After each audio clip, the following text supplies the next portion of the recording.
Age is 0. Change the game. Welcome back to Gil's Arena, presented by Underdog Fantasy. Woo, woo, woo, woo, woo. We got smoke. The most elaborate set in all of sports.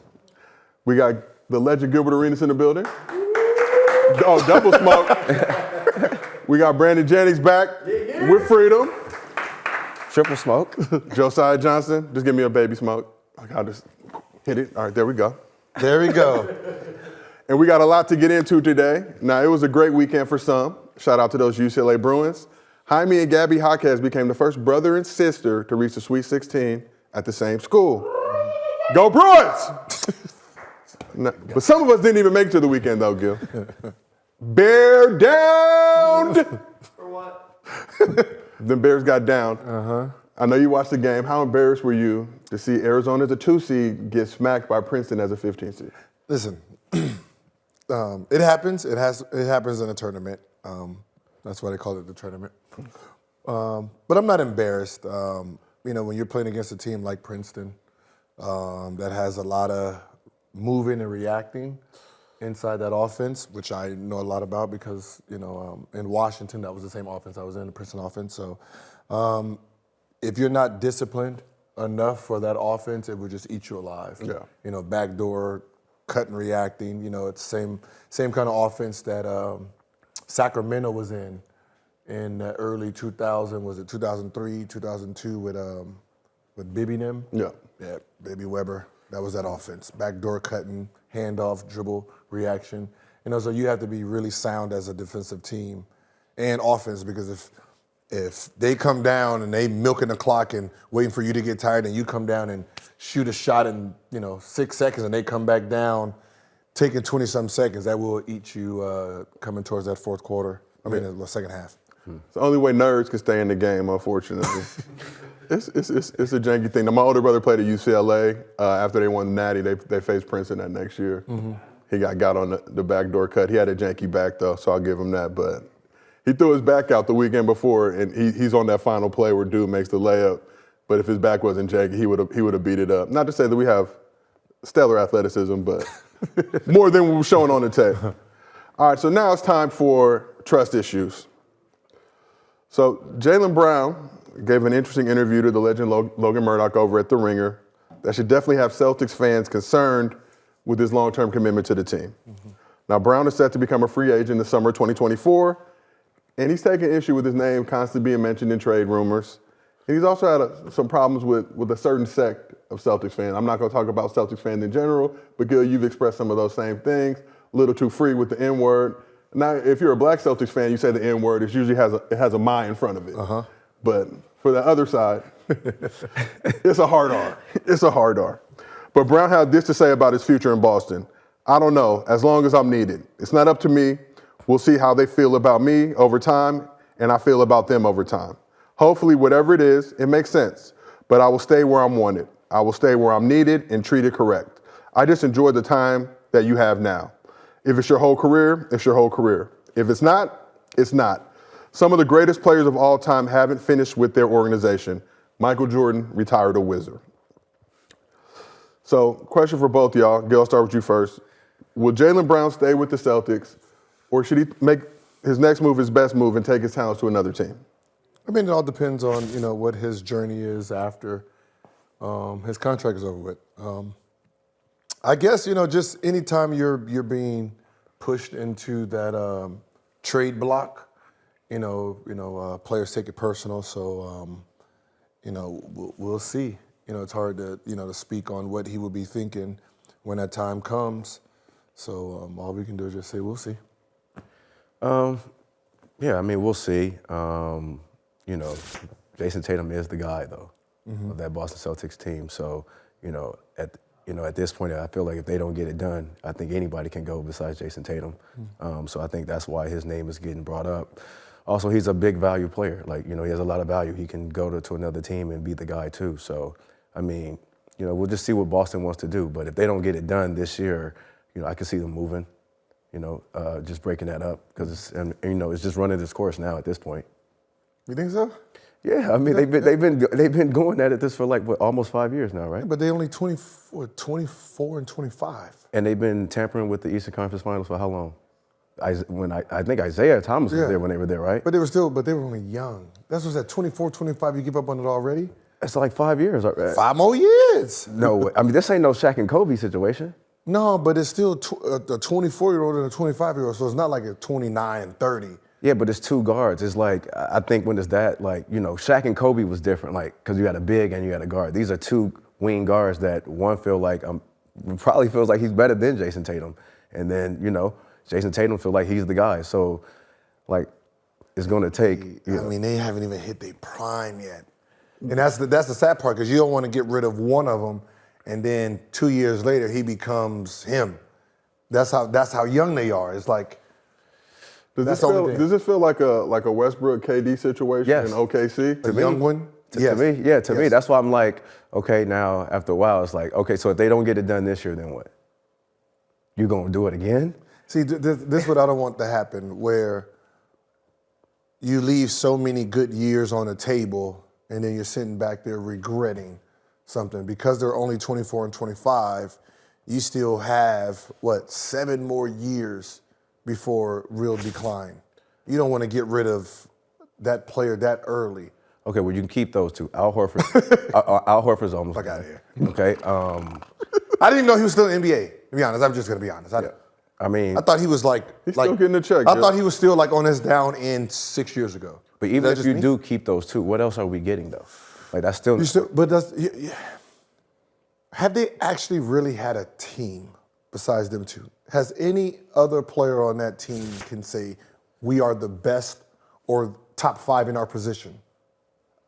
I mean, Al Horford was playing like it. I mean, they just went to the finals last year. I know. But I'm just saying, like as a big, I'm just saying for what he still can bring. What position does he play? Like the 4 or 5, right? So wait, he's top 5. I know. I mean, he was playing something. He was playing up to that part in the playoffs. But you got a good squad on team. Robert Williams had knee issues last year, obviously. I mean, Grant Williams is stepping up. Marcus Smart, Defensive Player of the Year. Who you naming? Come on, man. Fillers. These are fillers for two guards that are supposed to be top 10 players in the league? Yeah, you got two top 2, but everybody else, that's what I said, that should be enough to win. That should be enough to win. With Al Horford being a great vet, like, you know, he's a good vet. He's been Marcus Smart. Like, you got guys. Yeah, you've had guys. You need one more. They need Brogdon one more. coming off the bench. I mean, Malcolm Brogdon. They need one more player. They need Derek one White more with the double wide. They need a nice PG or a nice a Dame 4 or 5. That's overkill. I mean, we can find a way. But you're not gonna get rid of Dame and bring back pieces. There's gonna have to be Brown or one of those two got to go, and it ain't gonna be Tatum. So if you're Jaylen Brown, obviously Jaylen's been, associated with Kyrie a lot, been very supportive of Kyrie. Jason Tatum and KD boys, they work out in the summertime. I think Jaylen took exception last summer when the KD news was happening and everybody was talking about KD to Boston. I guess he jumped on a 3-way with Brad Stevens and Jason Tatum to kind of figure it out. I don't think there's any beef between them particularly, and obviously if you get a chance to get somebody like a KD, you're going to make that move. But if you're Jaylen Brown, and you're the odd man out in that situation, are you feeling some type of way about it? In hindsight, yes. It's a side eye. It's a side eye. You're being traded for Kevin Durant.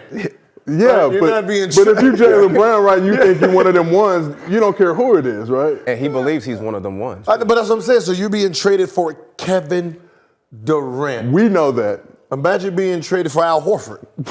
Like, damn, that's what all the work is. Al Horford and 2 picks, like that's like whoever gets that trade is like that. So you should have took pride being like, all right, they mentioned me with KD. Like they traded me for Kevin Durant. Like that's. But he probably feel like he's better than KD.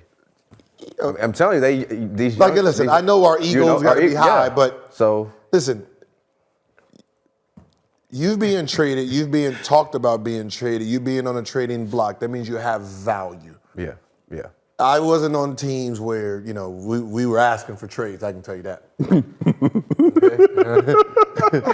when trade deadline was coming up, it was like, yeah, we all gonna be here. And none of y'all worth for shit. All right? We all worth some shit. Nobody want us. So it's... Yeah. So put yourself in the position of Jaylen Brown, though. You feel some type of way about Celtics fans. You've had issues with them. Like I said, your name has been mentioned tons of times in trades, which you got to wear on you a little bit, whether it happens or not. Like, damn, they always looking to see if they can get something better. Imagine you with a chick and you always side-eyeing looking around like, damn, I'm trying to see if I can get something better. Oh, couldn't. I'll stay with you. Does it come to a point where it's like, well, damn, I'm going to go somewhere where I'm wanted? That's usually how relationships go, right?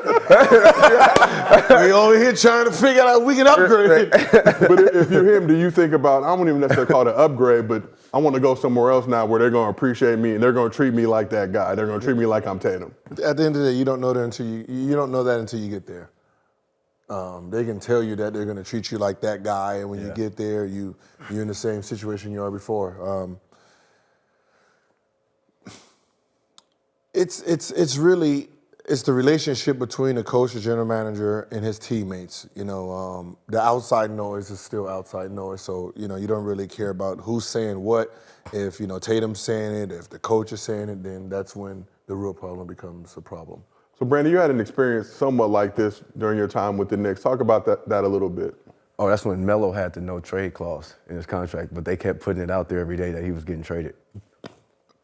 So they kept making things with ESPN and all these guys, Phil and all. They kept putting things out there that he was getting traded. So everybody just kind of like, you're on eggshells because you really don't know. That's when D Rose left the team for a day.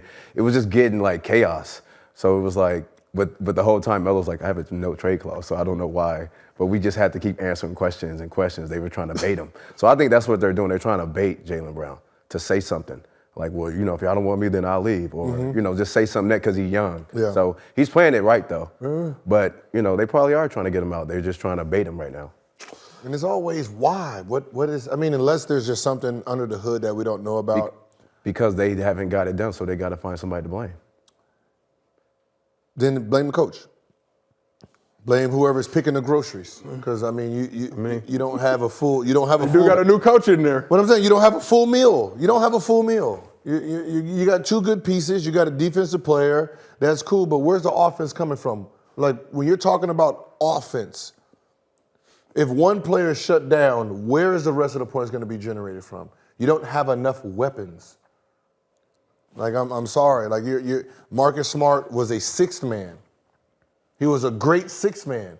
Now he's a starter.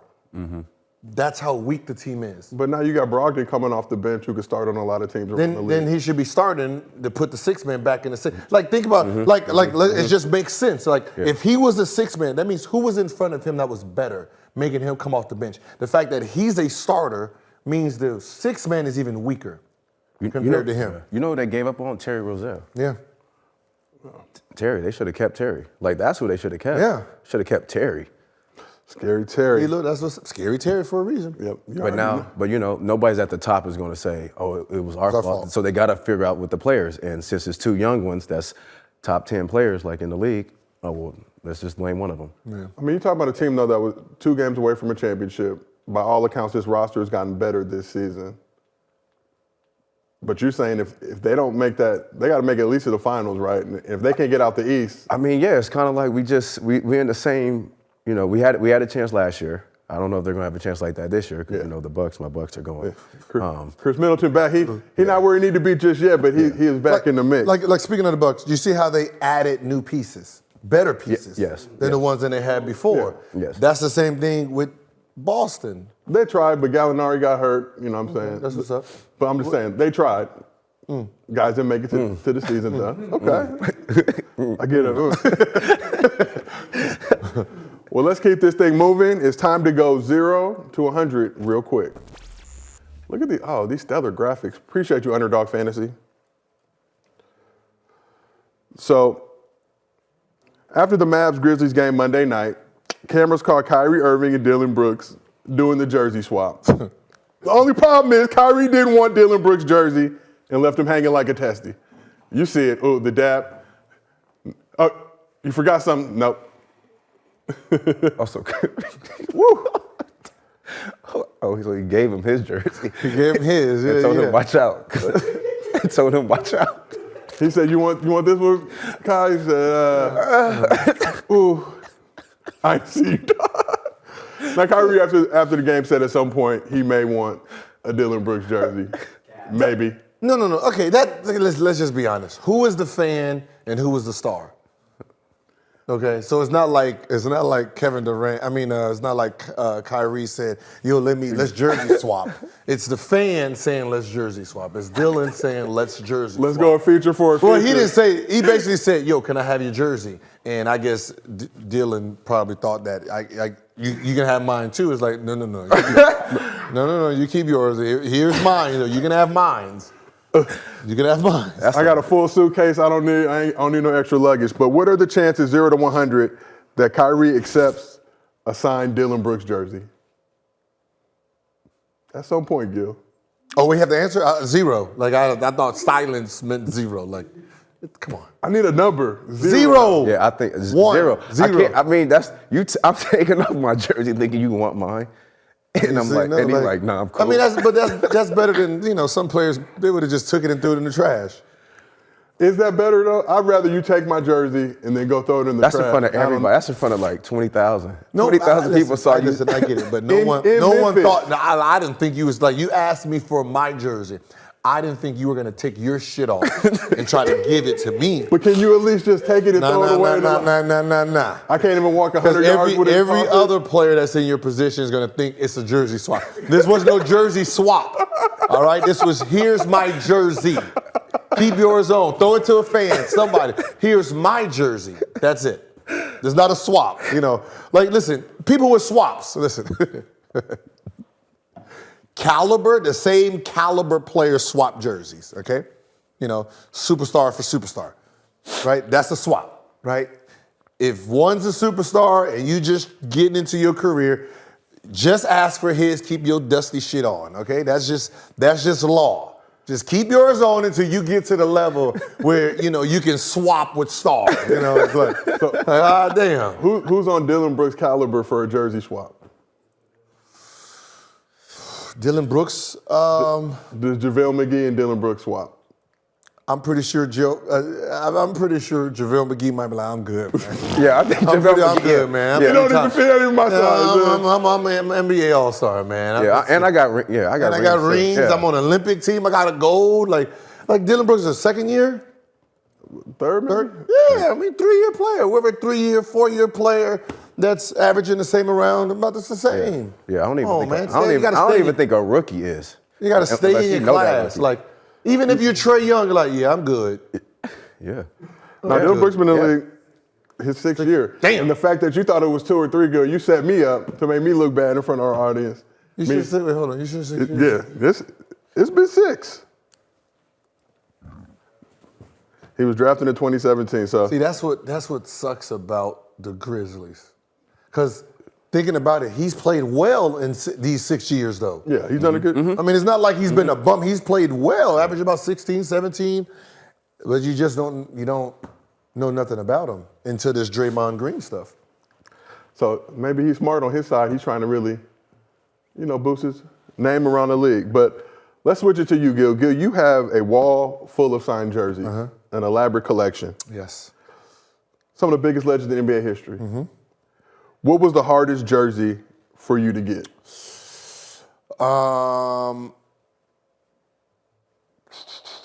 Look at the camera work. I'll say Kevin Garnett was the hardest. Right there, That the KG. one. That's the hardest.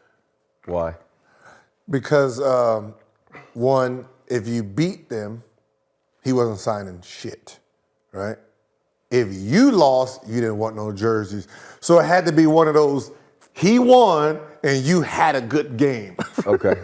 Right? And because I'm on the East, we're only playing them twice a year. So, it's like really one of those things where he has to win and you still played good enough to be like, all right, hey, man, let me go in there and get your jersey, big fella.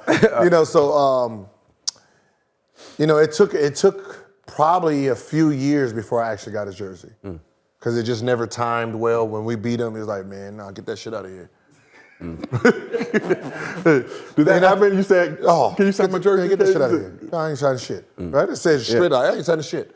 The All-Star was easier because we was at All-Star weekend. Okay. He was getting it in. Yeah, it was still a good vibe. Did he want your jersey? Hell no. KG didn't want your jersey, Gil? No. So when you look at Dylan Brooks, who do you see, Gil? I see Dylan Brooks. Okay. I was a 3-time All-Star at that time. I was a 3-time All-Star. You gonna take that shit, KG. It wasn't swapping then. I was just asking for jerseys. Yeah. Okay. I wasn't swapping. I was just So you're a asking. trendsetter. Yeah. So Yo got my jersey. Yeah, see, I got a jersey. Yeah, rookie yeah, year, yeah. right after that 55. Yeah, man. Got in there. That Got in there. 55, give me that. which jersey were you the most nervous to ask for?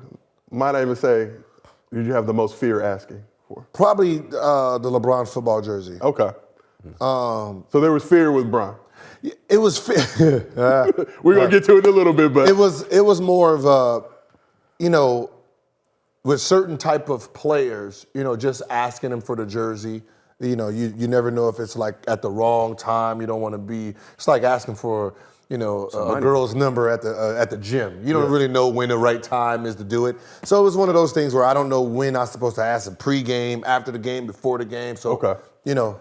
Yeah. So it's like when a family member asks you for money. Yeah. Woo! It's like, here we go. and how were you able to secure a LeBron football jersey? That seems very exclusive, very elite. You know, it was some talks about maybe coming to the Cavs. No, it was like during playoffs when you had like overlays and stuff like that. You know, it's I'm collecting jerseys. What's up? And that's gave it. So last but not least, Gil, you have a signed Scottie Pippen jersey. Yes, sir. So gotta know, did you wash it after he gave it to you? Wow. In light of recent news that he was going 4 times a day, 4 days with his ex-boo. Whoa. Why did you put that on him?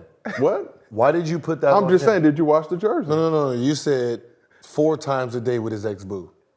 She had a recent interview where she said they were smashing 4 times a day. No. She didn't say we were smashing. She said she was smashing 4 times a day. She said she was smashing 4 with times a day. Scottie Pippen. No, she did not say with Scottie Pippen. She did. She said she used to travel on the road. She used to travel on the road 4 times a day. She didn't say with Scottie Pippen. We know her background. We didn't say 4 times with Scottie Pippen all 4 times.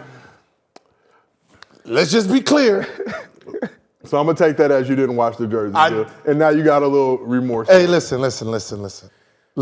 Oh, I get a technical foul. I get a technical foul. I'm not the liar here. I'm not the liar. I'm just pointing it out. Come on. We have games. We have practice.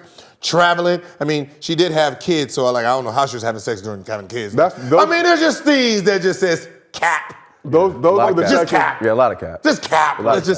So if she gets the cap, can I just throw in? Maybe she did have 4. Just Scottie Pippen was one, and the other we're gonna take somebody that else. T and we're gonna resend I get a double T. T rescinded.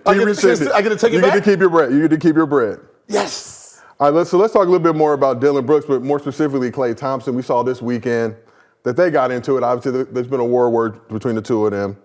But Klay hit Dylan with the 4 rings. It was like Kobe minus a ring. He gave him 1, 2, 3, 4. It was almost Kobe. And then after the game, Klay had this to say about Brooks. When he retires, I don't think anyone will ever talk about Dylan Brooks ever again. I promise you. It's sweet right now, but wait 10 years. You agree with Klay, or I feel like in Canada he'll get a lot of love. I thought he was a second-year player. So you thought he had time. You thought he had more time. If he stay there in Memphis and Ja come back and they do their thing, they're gonna make a run again, Memphis. So he'll always be in it because they'll always be making a run. So he'll have love in Memphis always. Listen. And that's a cold. Listen, that was just a cold ass line, man. That hurts. Nobody will remember you as crazy. That hurts. That's me.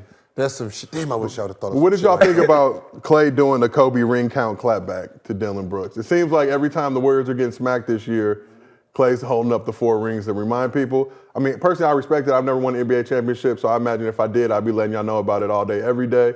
But do y'all take any issue with Klay doing that this season? Listen, you won 4 rings. You throw that in their face as much as possible. Yeah. I'm surprised he ain't on the bench with it. Give my 4 rings. Yeah. I would have did it. On the bench. Yeah. I had that shit right there on the sideline. That's right there on the sideline. And Every time I'm losing. Every time, That yeah. shit don't matter. It's one game. That shit don't matter. Yeah, 4 of them is tough. Well, everybody's talking And about one's last year. what have Yeah. you done for me lately? One's last Yeah, year. I'm about to say, yeah, one is that's last what year. it Lately, is. I won a ring. Yeah. I'm the defending champ. So Like, I don't care what nobody. One was last year when no one expected it. So this is not one of those. Yeah. You know. Yeah, I'll be here. 4. vote for you. That's hard. Like, you just sitting there like. Right? The only thing you can be like, I got 4 wins this season. So last but not least, we got to talk about Ja Morant. He was back on the Grizzlies bench Monday. There's expectations that he'll be able to play Wednesday, not for certain yet. But after the game, Ja crashed one of his teammates' interview to let the world know it's a parade in my city. Yeah, quoting NBA YoungBoy. he quoted. He watches the show, Gil. He knows. You gotta always show love to YoungBoy. Ooh, that Miami therapy did my man justice. But how excited are y'all to see Ja back with the Grizzlies? Listen, it's the excitement is like he didn't get broken by it. You know, it's still that you can still see that he's still himself. And that's the most important part because, you know, there's a certain aura that you gotta have to be successful at, of on the court, so you can see he still has an aura, and then, he did the gritty, he did his gritty, he did his gritty. So, but that was the only thing I was about, man, please don't change up. Because if you change up, you change up your on the court activities, it will change your game too. Okay. Yeah. I mean, I'm excited that he's back. The NBA needs it. Right in time for the playoffs. I love his game. So his game is just so like flashy, just fire. So I mean, he made a mistake. All right, let's go now. Like it's time to get back to basketball. Let's go. Hopefully this will be the last we talk about off-court stuff unless he's signing a new deal or getting a new bag. And hopefully see these Grizzlies make a run, lose to the Lakers in 6. He said this is the last time. I said hopefully. I hope so. But now let's talk. 23. It is 23. Let's bring it back to the real West Hey, Coast. we're in the jersey number 12. So we can say fuck 12. He did like that. I think he posted on the IG the fuck 12 joke. That's when I was first like, okay, this man might have a bright future in this league. He's already got his head on his shoulders. But some people didn't seem to agree with that. Next up, we got to talk about these Los Angeles Lakers. More specifically, y'all two's new favorite player, Austin Reeves. Sure. Austin's been hooping lately. Sunday night, he made Lakers history. He became just the second Lakers bench player to drop 35 and 5, joining Lou Will, but also became the first undrafted player in Lakers history to drop 35 off the bench. In celebration, the NBA dropped an hour-long highlight reel. Gil, you know how long your highlight reel is? 5 minutes. Damn, I was going to say at least 25. 5. It gotta be. How he got an hour long? It was pretty much every highlight he's ever had in his NBA career, all straight. The fact that somebody sat and put together an hour-long Austin Reeves highlight reel, I don't know how to feel about it, but it is what it is. So Reeves on the season, he's averaging 12 points per game, 3 rebounds, 3 assists, with 52, 38, 85 shooting splits. He's set to become a restricted free agent this summer, Gil. Now, the Lakers, they can offer him a 4-year, $50 million deal, but other teams can offer him more. And thanks to you, he can actually stay with the Lakers. The Gilbert Arenas provision, the Lakers can match any offer, but it would be a poison pill contract where I think the first 2 years they would pay on that 4-year, $50 million scale, but the next 2 would be backloaded and they'd be paying like $18, $20 million a year. So Austin Reeves sending you a fruit basket first and foremost. No, I don't think he's gonna send me a fruit basket. But As a thank you, hold appreciate on. you, Gil. Stop calling him. Stop calling him. He has a nickname now. What is it? He has a nickname in Bubba Dub. You know, the IG guy? Yeah. He named him AR-15. Oh, that's a hell of a name! That's hard. Yeah. AR-15 is a hell of a name. So that was the nickname. They had to take it back just due to situations going on in the universe. That was his nickname before? Now they call him Hillbilly Kobe. Nah. He's not Hillbilly Kobe yet? Nothing with Kobe. Leave Kobe alone. No, we're not gonna do White Mamba. We're not gonna do White Mamba. He's also- Mamba. We're not gonna do none of that shit. He's also Sauceton. They call him Sauceton Reeves too. AR-15, man. Yeah, Just let it go. Yeah, I like AR-15. AR-15. Just like AK-47? Yeah. The Russian? AR-15. Yeah. But they also call him Stone Cold Reeves Austin, which I don't mind. Trash. You don't like the Stone Cold Reeves Austin? From nickname? Bubba Dub. Trash! You're going to say it. But now it brings me to my question. What are the chances 0 to 100 that Austin Reeves is on the Lakers next season? I think he'll be a Laker next year. Okay. So you think they'll match, if another team comes in and tries to throw him that big bag, did they learn their lesson with Caruso? I watched him. His output is better than Caruso's where he can play defense, he hustles, taller, can score, play makes. Swaggier. Yeah. Way more swag. Way more swag. You got the swag with the little hair. Yeah, like flip. way more swag. 40, 50, I mean, they're going to try to offer him that, but I think he's going to get a little bit more, and I think they're going to match it. It'll be a good match. Yeah, he's good with us. Yeah, he's good with us now. Yeah, I'm on the team. Yeah, no more slander. And no more. No more slander. No more We'll slander. get to that, but the rumor is he could put his elbows on the table at Roscoe's with no issue. Which one? Ooh. The one on Pico? He can't go. The one in Hollywood? Hollywood and Pico. The one in East LA? Hollywood and Pico. He can go to one by Disneyland, but other than that. All right. Just making sure. So now both of you took a little longer than expected to get on the Austin Reeves train. So Austin Reeves is probably watching the show. I want to know, is there anything that you'd like to say? Gil, you can go first. Is there anything that you'd like to say to Austin Reeves? Yeah, I would like to say I'm sorry for the slander due to my narrow-mindedness of Westbrook. But I'm going to say this. If Westbrook says, hey, I heard you like Austin Reeves, I'm like, no, I don't. All right, just letting you know I'm Westbrook first. Okay, Austin Reeves second. They can be in the world together, Gil. Should have told that to Darvin Ham. Race relations. Let's improve Should have it. told that to Darvin Ham. We got to be the change we want to see. Brandon, what would you like to say to Austin Reeves? Nah, I apologize. I'm sorry. No, you nice. You a dog. At least we can do it, right? We do it. I got some tough crowd for you. You a dog. I respect it. Yeah, man. Come out with me. Come out with me. I'm in LA. Is Austin Reeves at the level yet? Now, everybody always talks about coming to the cookout. He can't come to the cookout. But would you gentlemen bring him a to-go plate from said cookout? No, he can cater the cookout. He can cater it? He can cater. A lot of mayonnaise? He can cater. Nah, I'm going to bring him to the backyard boogie. Okay. Yeah, I'm going to bring him to the backyard boogie, for sure. So let's just say y'all walking around LA, Austin Reeves tries to give you his jersey. Are you taking it? See, now you're taking it too far. You should have just stopped. You should have just stopped with the apology. You can't get a jersey? You should have stopped with the apology. How come ain't no white people on the wall, Jim? There is. There's Nash. I'm going to do what they do. Nash! He a Canadian. To be honest, when I This is like reverse styles. No, when I came into the NBA, the white American wasn't that popular. Okay. So, yeah, I don't. You got, close enough. Does Austin Reeves take Dylan Brooks' jersey? We are really in the mix. Gil's getting blown up. I hope that's Austin Reeves calling right now. No, that's the front door. Okay. he upstairs with a jersey. Front door. Trying to get. So he's not at the level yet. The bar chairs came in. So he's not at the level yet where you can get the jersey. Nah. If he asks you for a Agent Zero jersey, Mind. you'll sign it? Because he's a fan.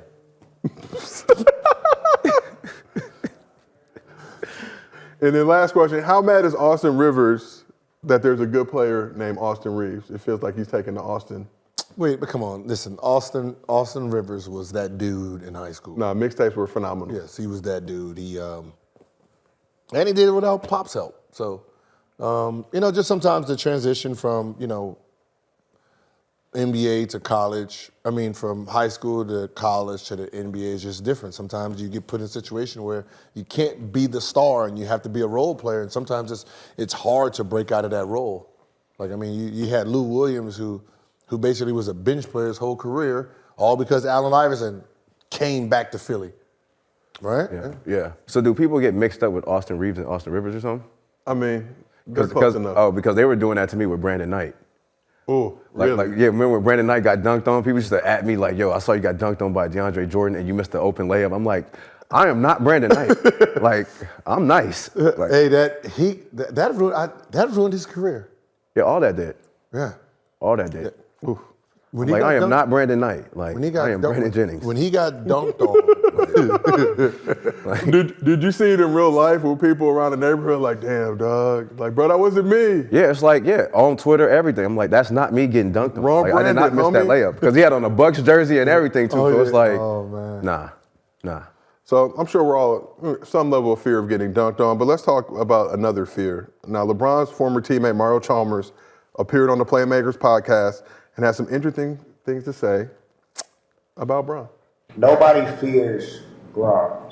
Nobody's like, damn, I'm not gonna take this Bron, man. Nobody said that. I don't know why. Right. Because I've seen people be scared when they actually line up to him, but they're not scared thinking about that matchup. Right. You hear anybody from that era talk about going against Jordan, there's a fear. Right. So when you have people that fear a player, then that's telling you something different already. Like, Jordan's just that guy, like, everything is I want to be like Mike. Right. So what are your thoughts on Mario Chalmers saying nobody fears Bron? It's correct, but you can't use that as a negative against LeBron to say, everyone feared Jordan and that's why he's better than LeBron. Yeah. Did anybody fear Magic Johnson? No. Did anybody fear John Stockton, Karl Malone? No, right? The fear comes from what that person's capability is, right? As an offensive player, the capability of what Jordan's gonna do if you're not on point. That's where the fear came in at. So Michael Jordan was feared. Allen Iverson was feared. Kobe was feared. Yeah. Guys who have the ability to score 30 to damn 70 points, they're feared, right? LeBron James was an all-around player. Even though he gave you 40, it wasn't the same 40 versus someone like an Allen Iverson or a Kobe or a Michael Jordan. Yeah. So you didn't fear the capability of what he was gonna do to you, right? You did that with, Jordan, Kobe, and Allen Iverson. You feared the capability of what they were. You feared what they were capable of doing. That's where fear comes from.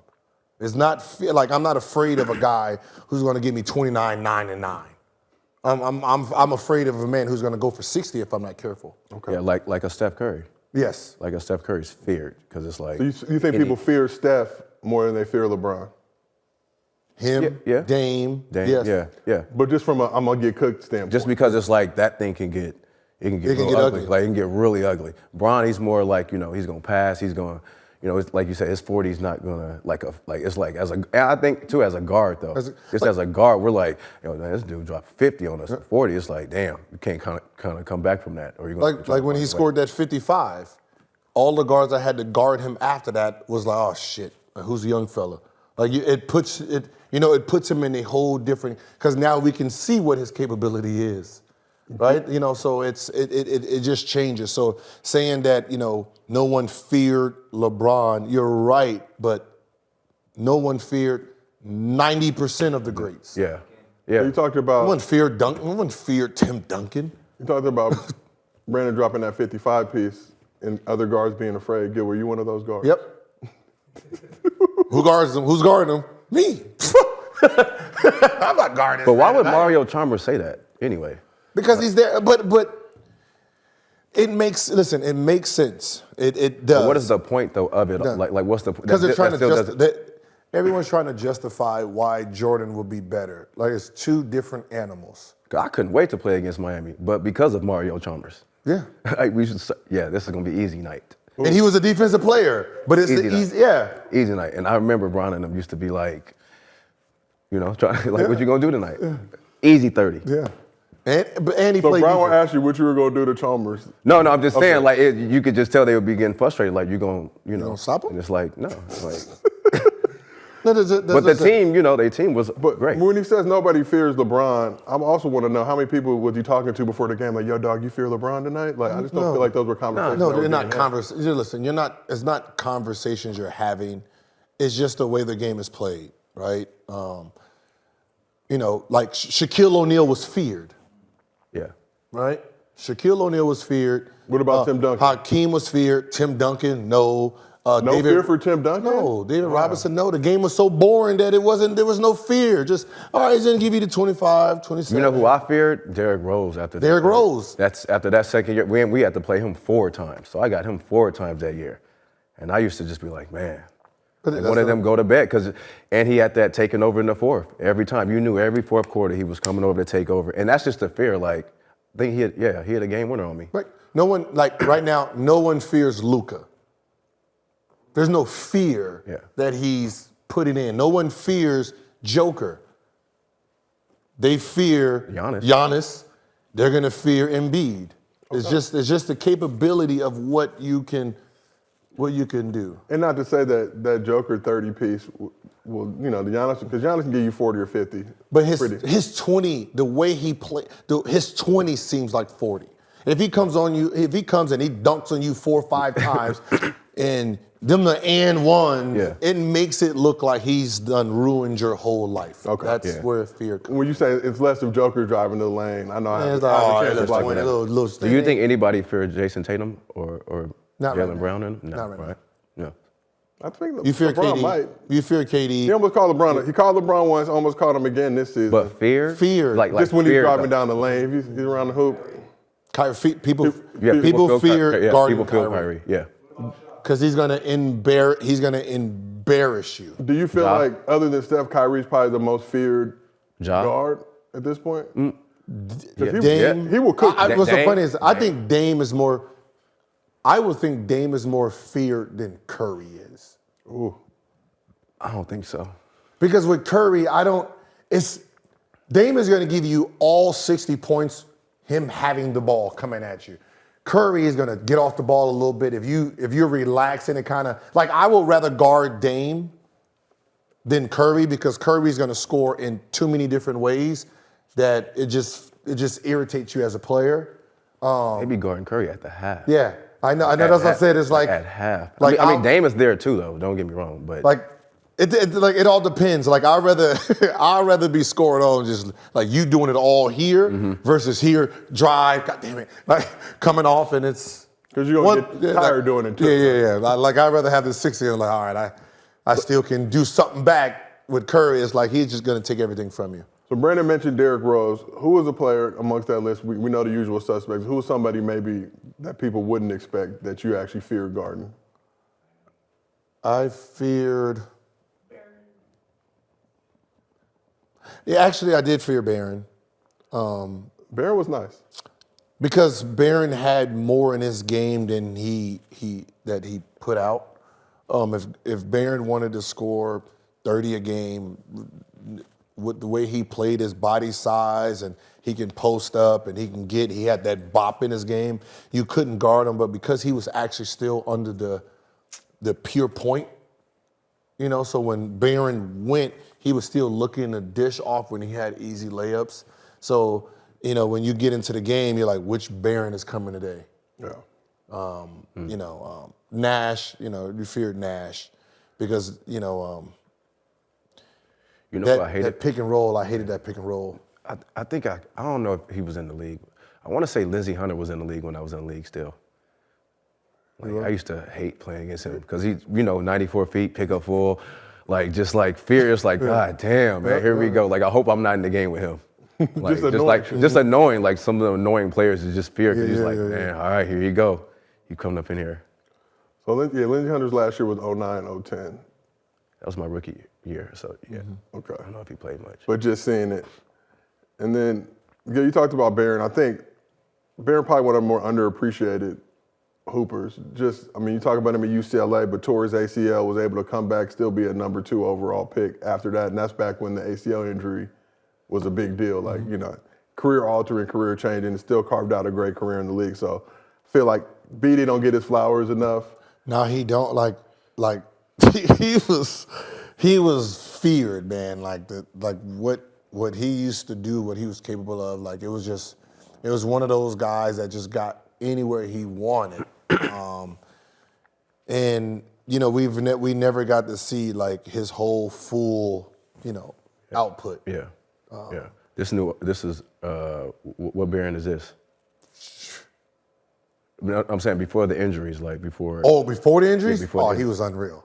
Yeah. Like he was like, I remember watching him. It was him and Kenny Bruner, a dude named Kenny Bruner. They was battling for 1 and 2.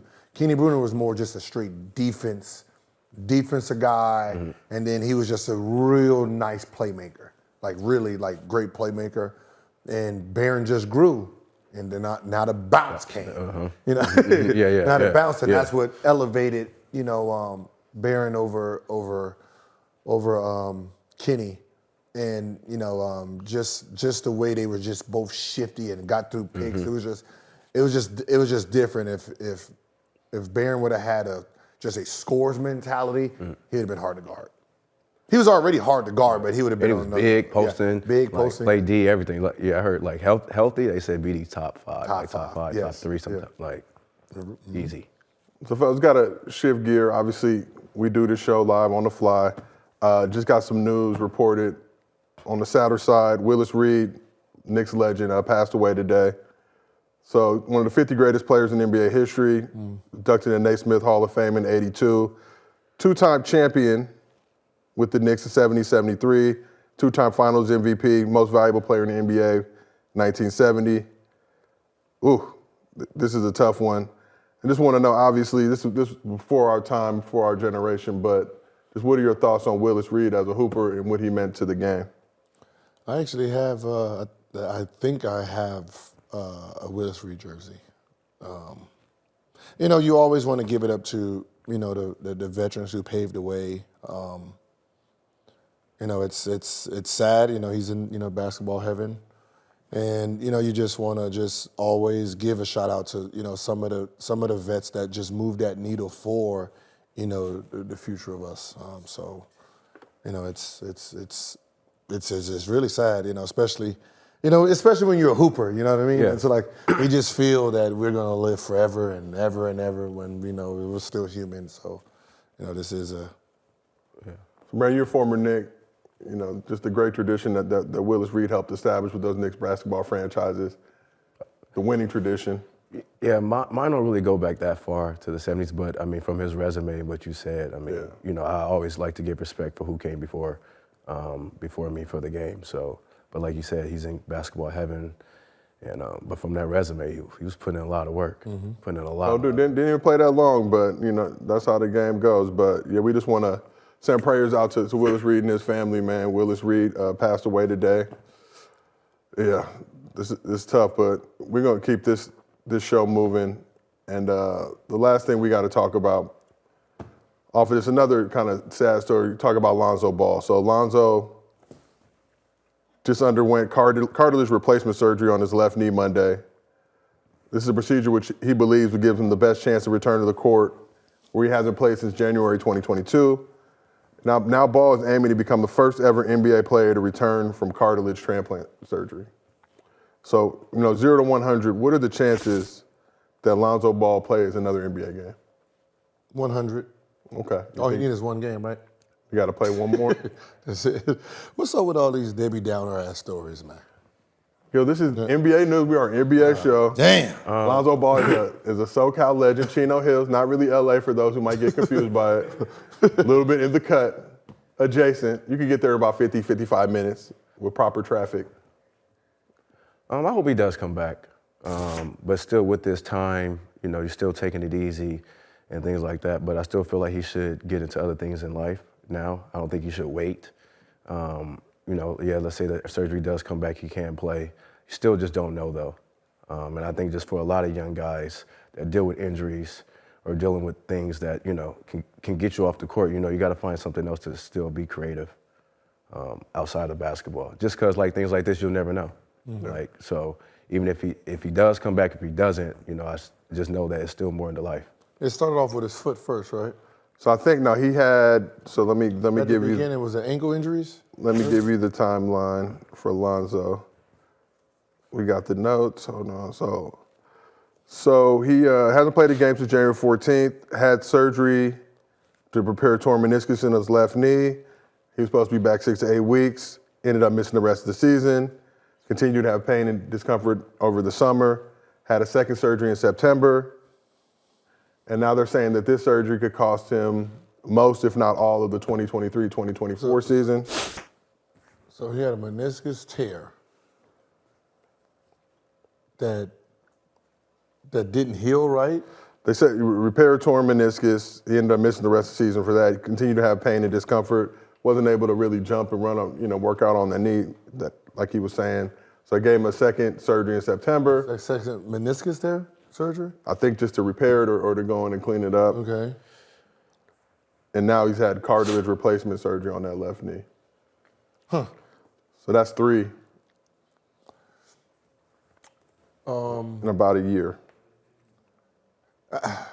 You gotta, it's probably just rehabbing too fast, too aggressive. Just like anything, there's a time frame where, you have to make sure you're doing the right things, or you can go south. I had a meniscus tear, and it was supposed to have been 6 to 8 weeks, and I didn't come back to the end of the season. 2 games, and it's just how your body heals. So he has to listen to his body. It's one of the most frustrating things, because the mind says it's not painful, but even though there is pain in there, so he has to listen to his body, and when he's free of pain, that's when he should be trying to ramp things up. So you guys have both suffered career-altering injuries. Talk to me a little bit just about the mental side of it, Gil, like you mentioned. For Brandon, I think you had with the torn Achilles, and just trying to come back, knowing what you used to be able to do prior to that injury, and knowing how you had to adjust your game moving forward after the injury.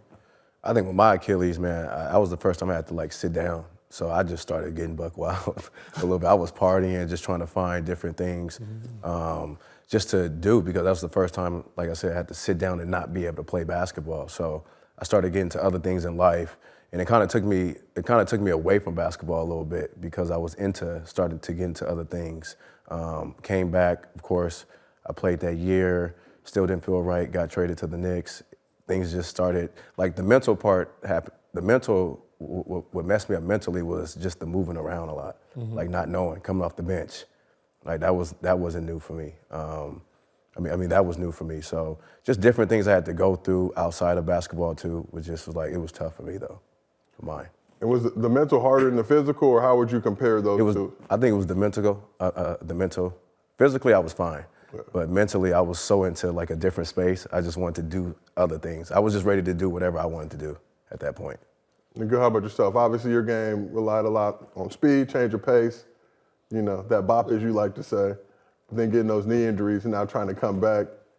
And I even think about my pops, who I've told you, he broke his neck and was a shadow of his former self. He just, and that was one that was supposed to be, literally, he's supposed to be paralyzed. Ended up getting surgery, being able to continue his career with the Warriors a couple years later. But, we go back and watch old tapes, and if you look at his time in the Warriors, completely different player. So, Gil, what was that experience like for you after dealing with all those knee surgeries? Yeah, I had about 3 knee surgeries in 14 months, right? So it was just, the most frustrating part is when you're rehabbing, you do months and months and months of rehabbing. You think you're good because you're going through practice and, not realizing you're not going your game speed. You're going your practice speed, right? So it's controlled, it's protected. And then when you go against someone who has no concept of your knee and your feelings, and he's coming at you full speed, and now, 2 games later, you're back out. When you just been, practicing and training and jumping for the last, month and a half, and then, 2 games later, you're sitting there. You're sitting there, injured, rehabbing again for 6, 7, 8, 9 months to play 2 games, to sit out 6, 8, 9 months, and all you see is the people you were in front of catch you, the people you were tied with pass you, the people you were trying to catch, gone. Yeah. And you're just watching your career just pass you by, and that's really the most frustrating thing. So you talk about, game conditions versus practice conditions. How is it even possible to replicate game conditions in your practicing, in your rehab, and your recovery? And what is it about getting to that game? Because a lot of people might watch a game and be like, oh, this is not as fast paced as you might imagine compared to practice where I can be running full speed and doing all this crazy stuff. But you also don't have to guard guys like Kobe and those type of dudes. Yeah. You don't get to replicate that in practice. No, that's the part that you really are going to always struggle with, where you're playing against your backup. You're playing against your backup, and that's what your backup is capable of, and he's testing your need with his ability. Now you have to guard someone like Ja Morant or go against a Curry. Even if I go against a Dame, and I feel good, now I got to go against a Ja or Steph. That might bring up a whole nother issue that I wasn't ready for, and that might set me back, 2-3 months. So it's really one of those things where you have to find a method of really testing your need to its full capacity. For sure. We're hopeful and optimistic that Lonzo can get back on the court. Obviously, LA, adjacent legend, big baller brand, everything they've meant to the game. So it's sad, man. Especially when you think about his whole NBA career so far. I know it's not the way he would have liked it to pan out so far, but it's one of those things where you still have time on your hand, and you can still carve out an amazing career. Yeah. And it's more about the longevity of your career versus just like right now. I feel like Lonzo got a lot of shit too because of his pops, if we're just being real. And for those of us who actually really know LeVar, know he's a man of good intentions, good heart. I think he was taking and shielding his kids from a lot of that stuff by being this promoter type. I think about, the Don Kings of the world and just being on that level, overhyping his kids, promoting his kids, taking a lot of the limelight and pressure off of them. But it feels like Lonzo and LaMelo, who LaMelo's also out, I think, for the rest of the season, just, ate a lot of that. And to the point where people didn't want to see them succeed, which was always wild to me. It's like, you mad you see a strong black father, and your recourse is be like, well, shit, I hope his kids fail. So, just looking at this whole situation, man, with Lonzo, and I didn't really have a question or a point to make, but we've got that right. we figured it out. We just figured that you just going. I'm just out here cooking. I see. Hibachi time. No, but that's why you always got to keep your family close. You got to keep your family close. As much as he was being a dad, being a father, a lot of people are probably praying on their downfall too. Like, praying on your children's downfall. Not happy the fact that, my dad died when I was 8, so I would want my dad to be like that, like to pump me up. I think it's dope, But a lot of people don't like it because they don't have that type of support. That's why it's important y'all stay close. The family stay close. I think that was the thing. It was the insecurities of fathers, fathers not doing it the way he did it. Yeah. And men out there who didn't have fathers pushing their greatness amongst the world. Yeah. Right? So you try to figure out how to hate him without saying, I'm just envious that I didn't do this for my kid. Yeah. Because a lot of parents a lot of parents live through their kids' success. But what's wild is that's what it is too. They like, and he wasn't living through the success. He was basically saying, here. They the best. They better than Michael Jordan. Like, come on. Like, if my dad telling me I'm better than Michael Jordan, I'm gonna think it, right? But that's what you want, right? But of course, it's his. You don't want your dad being like, you trash. Like, trash. But I think the thing about LeVar, which was always perplexing to me, is that people acted like he was uncommon. Like, you playing the AAU circuit, you play coming up youth basketball, especially in a city like LA. We've seen that dad all throughout gyms. Did we? Not maybe as amplified, but we didn't see that type of dad. But you see these crazy dads. We see crazy dads. We've seen the crazy dads where, it was more yelling at the kid, down talking the kid, and doing all this. Like, everything he did was putting his kids in a better situation, a better light, a positive light. Like, even if you didn't think the kids were that good, he made you believe it and made you think it. Yeah. I remember Zoe's first game was bad. After the first game, they asked him, he said, my son never had 2 back-to-back bad games. Never, ever. Big ball player. And then the next day, Lonzo responded, had a great game, and that's...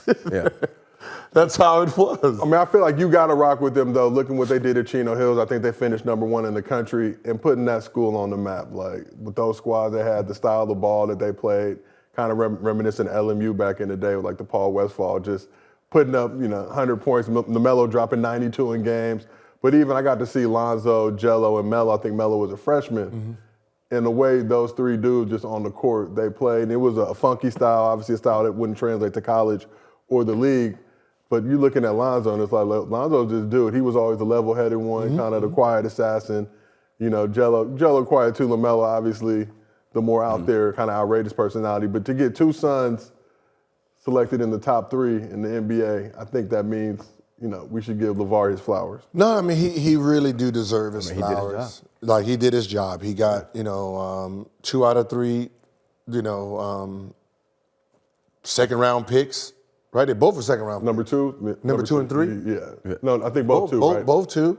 Yeah, 2 and 3. Or was 3? I think Melo might have been. Melo was 3. Yeah, Melo was 3. The Warriors didn't take him at 2. Yeah. Right. And then you had one who's, he's tried. He's been on, been on NBA roster. Been on NBA roster, G League. Is it the Gatorade League now? So he's done his part. I think Zoe downfall to me was when Dad stepped away. Because it's like that. It seemed like that was his power. Like, he was quiet and his dad spoke what Zoe was really thinking. Yeah. And just Zoe seeing it in the air gave him that ability to, really go out there and play with that confidence. And this one was with the Lakers, right? Yeah, when he was with the Lakers. Where Bron and them was over there, right? Yeah. So I think that's what I think that was it was too much because he was, it was. You show up to Lakers games and there'd be a line of people trying to get autographs from LeVar, and I'm sure. Yeah, it irritated someone higher, but but I'm talking about for Zoe's self-esteem and for Zoe's game, it needed a spokesperson. Yeah. Right? Mm-hmm. That 10, 11, and 11, he pulls in he pulled in the Pelicans. Man, nobody paid attention to it.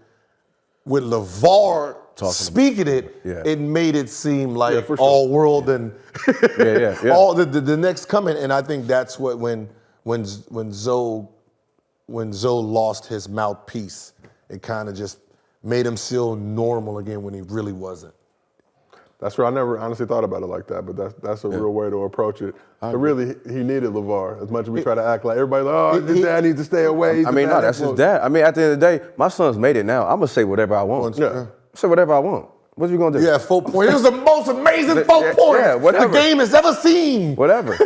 Watch it. Look at but that's what you need. You need to he was his own media. He was Zoe's personal media that never said anything negative. The alter ego. And we're not seeing at this level, obviously, but LeBron, even with Bronny, LeBron is gonna hype up Bronny, he's gonna hype up Bryce. Like he's their number one fan. I've seen Bryce when Bron come in the gym.